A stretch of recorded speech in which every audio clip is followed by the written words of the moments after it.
बिस्मिल्लाहिर्रहमानिर्रहीम। अस्सलाम वालेकुम। कैसे हैं आप सब लोग। आज मैं आपसे शेयर करूंगी फजी ब्राउनीज़ की एक बहुत ही आसान सी रेसिपी, जिसे हम पैन में बनाएंगे और स्टोव के ऊपर आप इसे बना सकते हैं बहुत आसानी से। इसके लिए सबसे पहले हमने यहाँ पर ले ली है चॉकलेट। इसके लिए बिटर या सेमी स्वीट चॉकलेट ले सकते हैं, आधा कप के करीब है ये। मेल्ट करेंगे इसे डबल बॉयलर में, या आप माइक्रोवेव कर लें।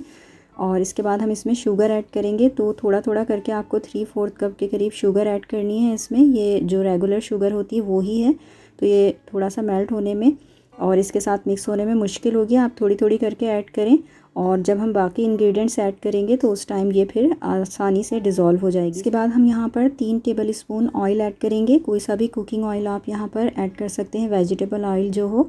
और इसे भी थोड़ा सा मिक्स कर लेंगे ताकि ये थोड़ा सा लूज़ हो जाए। बहुत ही ये गाढ़ा हो गया था हमारा मिक्सचर। अब हम यहाँ पर 2 अंडे ऐड करेंगे, तो मीडियम साइज़ के आप 2 अंडे यहाँ पर ऐड करेंगे।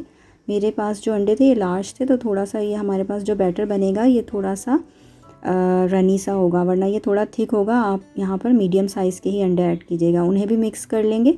और इसके बाद हम यहाँ पर कोको पाउडर ऐड करेंगे 1/8 कप, और 1/8 टीस्पून हम यहाँ पर नमक ऐड करेंगे। पर आप इलेक्ट्रिक बीटर का भी इस्तेमाल कर सकते हैं मिक्स करने के लिए, और हैंड विस्क का भी इस्तेमाल कर सकते हैं। शुगर आपकी जब तक आप तमाम इंग्रेडिएंट्स ऐड करें उस टाइम तक मुकम्मल तौर पर डिज़ोल्व हो जानी चाहिए। तो अब हमें यहाँ पर ऐड करना है मैदा। मैंने लिया है 1/4 कप और 1 टेबल स्पून। इसे भी मिक्स कर लेंगे। आप पहले इसे छान कर रख लें, या फिर इस टाइम डायरेक्ट इस बैटर के अंदर छान लें। तो ये तमाम चीज़ें हमारी मिक्स हो गई हैं। अब हमारे पास है 1 टेबल स्पून ग्रैन्युलेटेड कॉफ़ी। इसे हमने 1 टेबल स्पून गर्म पानी में मिक्स कर लिया था, और इसे भी ऐड कर लेंगे। इन तमाम चीज़ों को बहुत अच्छा सा मिक्स करेंगे, और इस तमाम बैटर को हम ऐड करेंगे एक पैन में। मेरे पास यहाँ पर एक पैन है, छोटा सा है ये, तकरीबन 1 लीटर से थोड़ी सी कम इसकी गुंजाइश है, और 6 इंचेस का है ये। इसके अंदर एक बटर पेपर लगाकर हमने उसको ऑयलिंग कर ली थी, नीचे भी और बटर पेपर के ऊपर भी, और उस पर ये बैटर ऐड करके चूल्हे पर रख दिया है। नीचे इसके हमने एक यहाँ पर तवा रख लिया है। 2 मिनट तक शुरू में तेज़ आंच पर हम इसे पकाएंगे। उसके बाद कवर करके 35 टू 40 मिनट्स तक हल्की आंच पर हमें इसे पकाना है। आप एक स्क्यूअर से इसे चेक कर सकते हैं। अगर वो साफ़ बाहर आए तो इसका मतलब है आपकी ये ब्राउनीज़ रेडी हो गई हैं।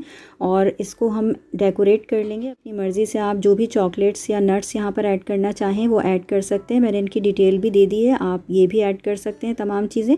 चूल्हे को हमने 35 मिनट्स के बाद बंद कर दिया था, और तमाम चीज़ों को डेकोरेट कर दिया है इस तरह से। नीचे से बहुत ही आसानी से पैन से बाहर आ जाएगा, क्योंकि हमने उसे अच्छी तरह से ग्रीस किया था।